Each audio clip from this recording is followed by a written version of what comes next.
He's hilarious. You got to watch him. I've been watching him since I was like, I don't know, it's probably 10 plus years now. His name's Ralph Smart, and he does this whenever someone says something really impactful like this, like, can I get a hello? Can I? Yes. Hello. That definitely resonates. And you just made me figure something out Yes. that I just got a download regarding. Orion, Orion was also Osiris. It's the same constellation.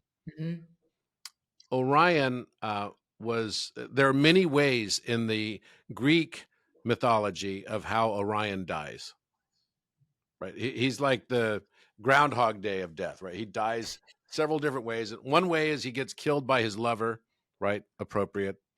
Who was the huntress Artemis, and she shoots him with an arrow by accident because Apollo, her brother, is jealous of their relationship.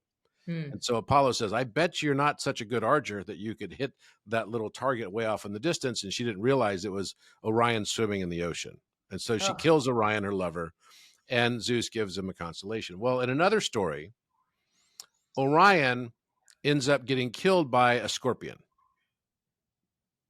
Now, this is deep because, even going back to the Bible in Genesis, where, God comes to Adam and says, Adam, where art thou? And he says, oh, I was hiding because I was naked and I was ashamed.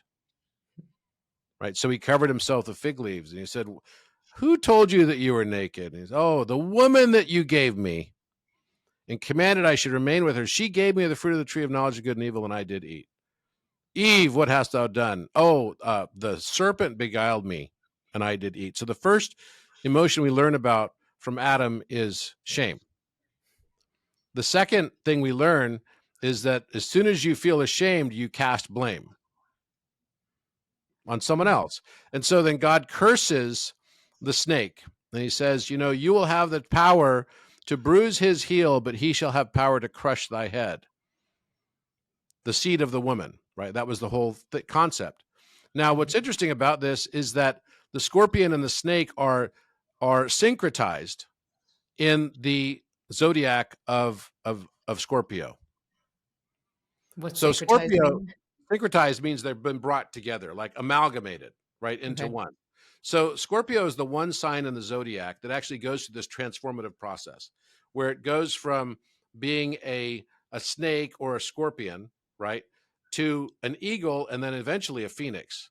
It gets redeemed, right? And that's through the whole Kundalini awakening process that Scorpio is redeemed. Scorpio is associated with Lucifer. Scorpio is like the evil aspect of the shadow. So the shadow of the zodiac, right, for Orion, because Orion is right next to the plane of the ecliptic, just slightly below it. The shadow of him would be, for Taurus, because he's right next to Taurus, is Scorpio. Scorpio is the shadow. So in the story, the scorpion stings his heel, right? Stings his heel and kills him. I actually believe, and I'm not going to be the first to try this out, that there is actually some benefit, like Bufo, within scorpions at some micro dose level. I'm not encouraging anyone to try this at home. Okay, You nobody know try what's this funny at is home. that when you were talking about the crocodile, when you were talking about the temple of the crocodile, the first thought I had was I bet there's some sort of a venom elixir secretion that perhaps is similar to Bufo, because that reptilian brain, 200 million years, these reptiles have been on the planet long before humans. So what do we have to learn from that reptilian consciousness? And so again, it was just a theory. I don't There's know. gonna be a whole new industry that spawns off of this podcast, probably, of like, Reptilian scorpion death, extraction. right? Scorpion death or crocodile death or whatever. And yeah, no joke. So don't anyone just try this at home. But Yeah. because it has this neurotoxin in it, I bet, and it's a biologic, I bet that there's probably some healing benefit of it. Now, the way that Orion gets saved, because he's supposed to have died, is Asclepius, who is also Ophiuchus, who is actually directly opposite from Orion in the night sky on the zodiac. Ophiuchus is Asclepius, who has the rod, and he has control over the snake. Now, it represents two aspects. One is that he's been healed by the rod, the staff, right, and the snake, which represents the rod of Asclepius, or often the symbology of the staff of Hermes. But in addition to that, I realized that the reference here was not necessarily to Orion's actual physical death, but to his ego death. And that when you look at the zodiac, just below the plane of the ecliptic is Orion. Its opposite is Ophiuchus, who is Asclepius. And he's just above the plane of the ecliptic.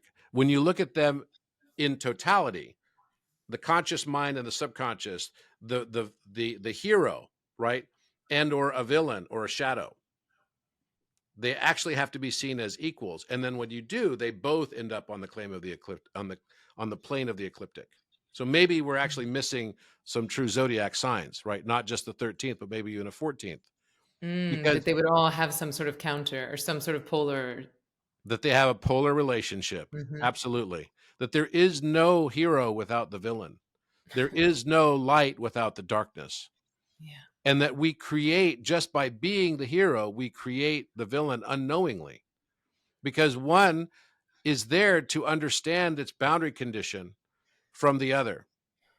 And that is part of how consciousness separates itself into conscious and subconscious mind and into all this pantheon of gods. It's a fascinating exploration. And again, I don't recommend anyone to try, Scorpion Bufo or whatever it's going to be now. But I do feel that there's some truth to this concept of metaphor.